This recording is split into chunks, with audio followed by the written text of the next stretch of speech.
Hello and welcome to video 3 of our series. I'm Ryan Fisher, Chief Advocacy Officer at PPMD.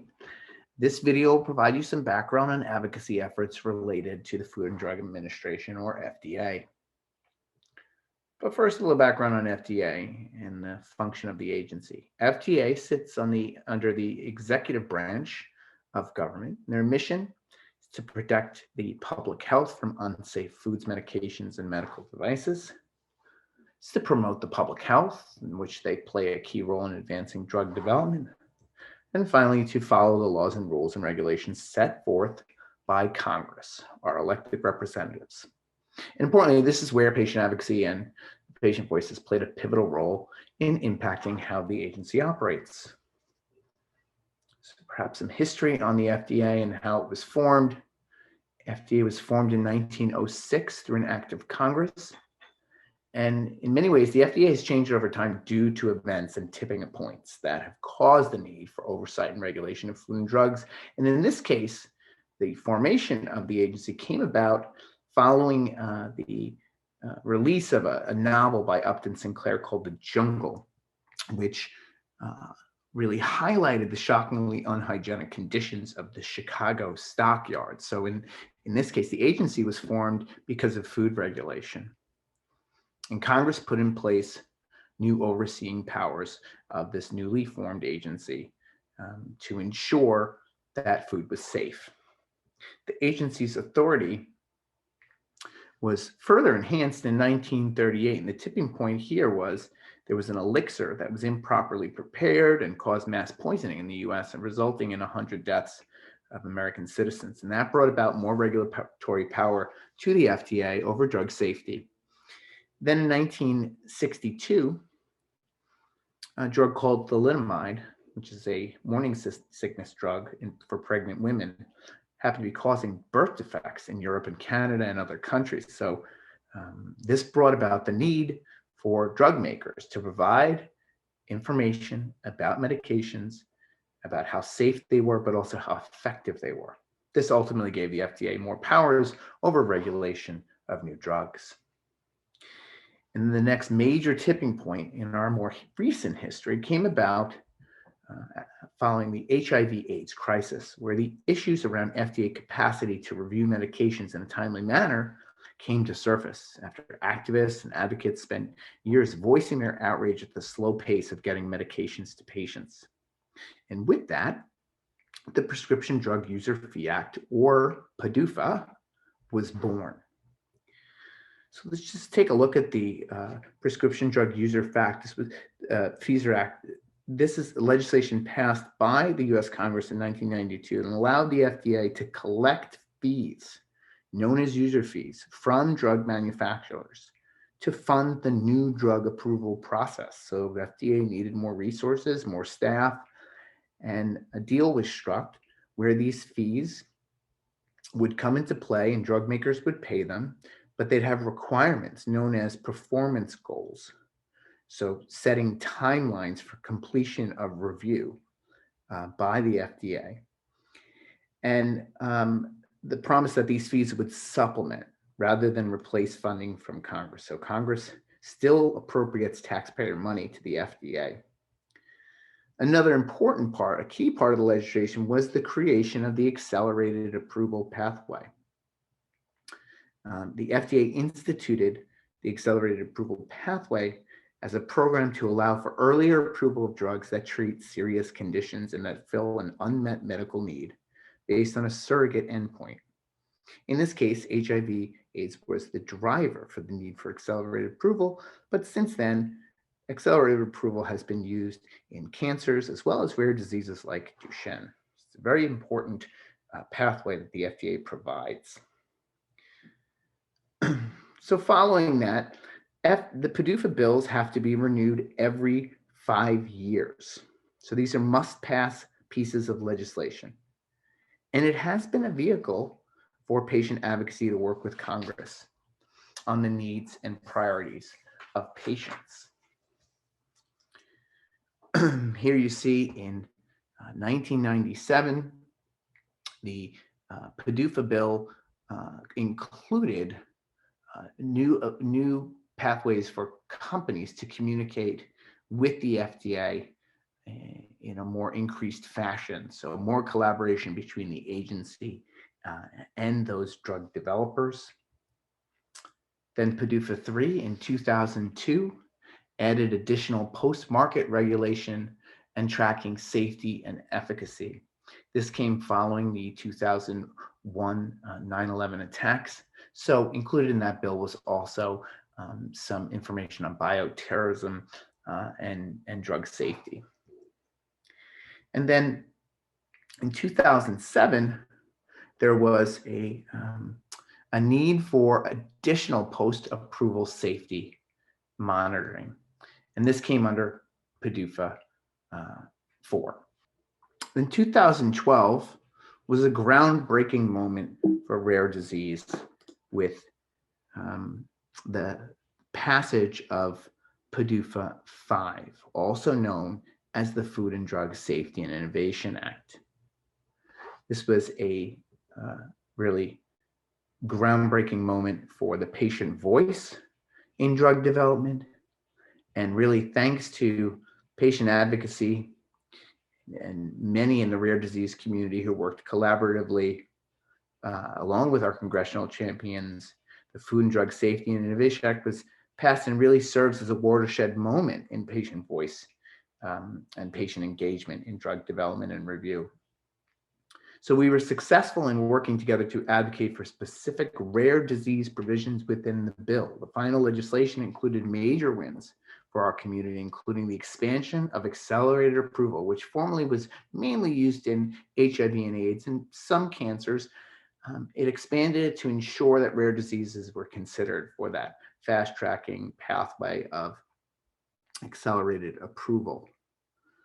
The other major wins was that Congress was mandating that the voice of the patient was better integrated into drug development in review, and that the FDA take a much more transparent approach to incorporating patient and caregivers' perspectives into these new benefit risk assessments. And of course, this birthed the program out of FDA called Patient-Focused Drug Development. And FDA also created what's called a new benefit risk framework, where they would make public how they considered benefit and risk within the context of a disease while reviewing a new therapy. There you see on the right the framework tool that they need to fill out in order to make their decisions much more transparent and public for any new drug that's approved. So when FDASIA passed under PDUFA 5,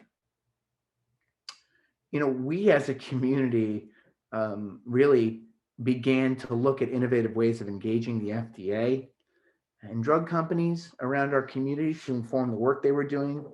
There you see we held many face-to-face meetings with the FDA, as did individual patients and caregivers on experimental therapies, like those who were in the Exondys trials. In parallel to what PPMD was doing, those advocates were also engaging with the agency about their own experiences. Over time, we invested in development of a series of tools for regulators and drug developers. We produced white papers. We wrote the first patient-initiated draft guidance for the FDA ever. A community-led guidance was never submitted to the FDA. The FDA accepted that guidance and produced their own, which was finalized in 2018. We evolved our data collection efforts. We updated our registry, and then we also put out a series of patient preference studies to quantify how people were thinking and feeling about benefits and risks and uncertainties for emerging therapies. This data, termed patient experience data, has been important to informing the work of FDA and drug developers in our ecosystem. But with all that data that we were collecting and all the information the FDA was getting, a lot of questions still remained in our view. We wanted to know, was FDA looking at this new data that was being submitted? Were they weighing that information in their decision making? And a new legislative vehicle presented itself outside of the 5-year PDUFA structure. And that was a bill called the 21st Century Cures Act. PPMD worked with our congressional champions. Pat testified on the Hill to present a new legislative idea under 21st Century Cures. And this was the Patient-Focused Impact Assessment Act. The bill was focused on transparency out of the FDA, requiring them to develop a tool to measure whether the FDA reviewers were using patient-focused drug development in their reviews. So information that PPMD and other rare disease communities had been leading and developing since that PDUFA 5 legislation. We essentially wanted a feedback loop so that we could understand if the investment we were making in PFDD, or patient-focused drug development initiatives, were actually making it to the end of the process. So this bill required FDA to issue a series of guidance documents on how best practices to collect the data, and then the other piece of it was to have that checklist.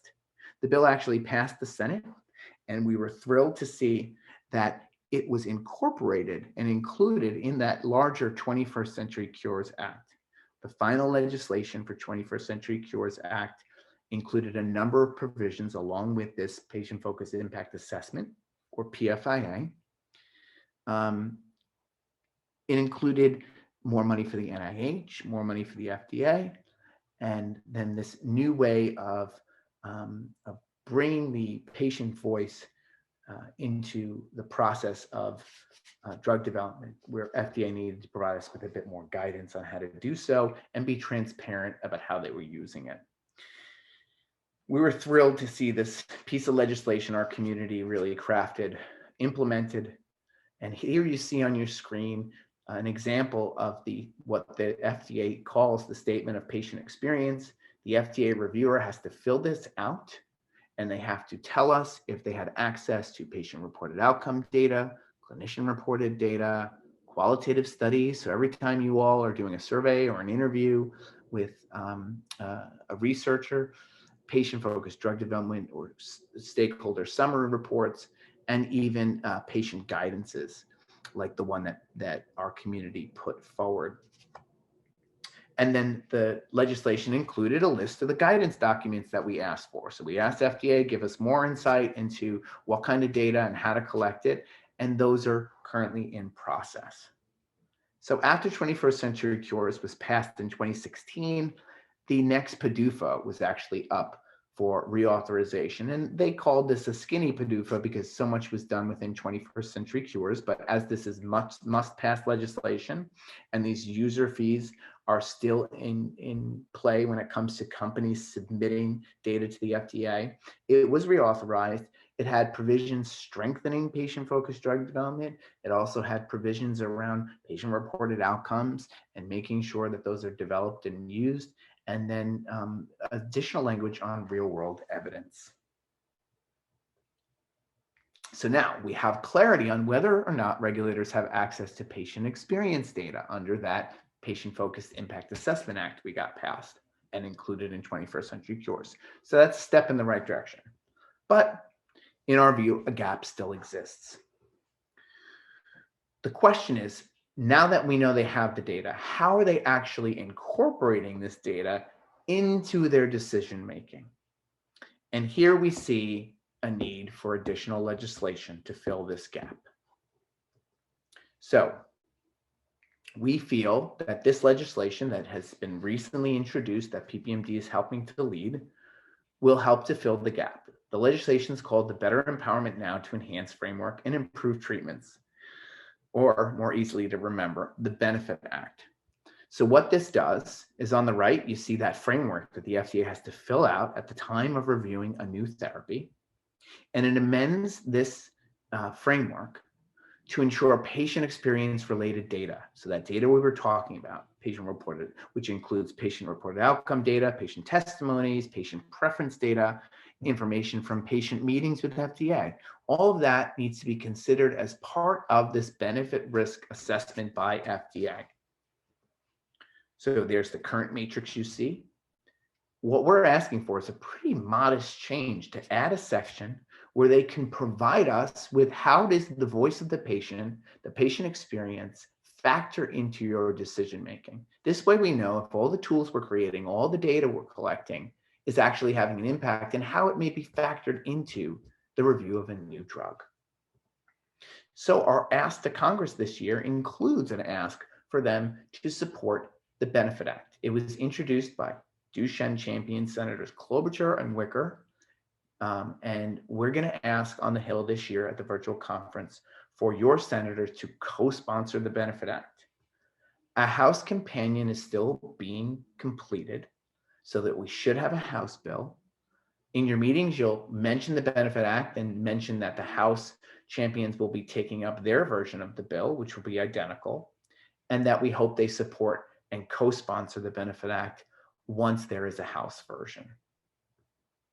So we've mentioned PDUFA several times. This may end up being the vehicle for the Benefit Act to be added to. So right now, stakeholders are debating the next PDUFA, which has to pass in 2022. We're putting benefit forward now so that Congress knows about it, is talking about it. It may end up being incorporated in 2022 under PDUFA 7, but we hope that it's passed by the House and Senate and becomes law, but we're just looking ahead. You always have to look for additional avenues for the legislative idea to be incorporated. Just like in 21st Century Cures, the Patient-Focused Impact Assessment Act, or PFIA, that checklist, 21st Century Cures became the vehicle for PFIA to be included.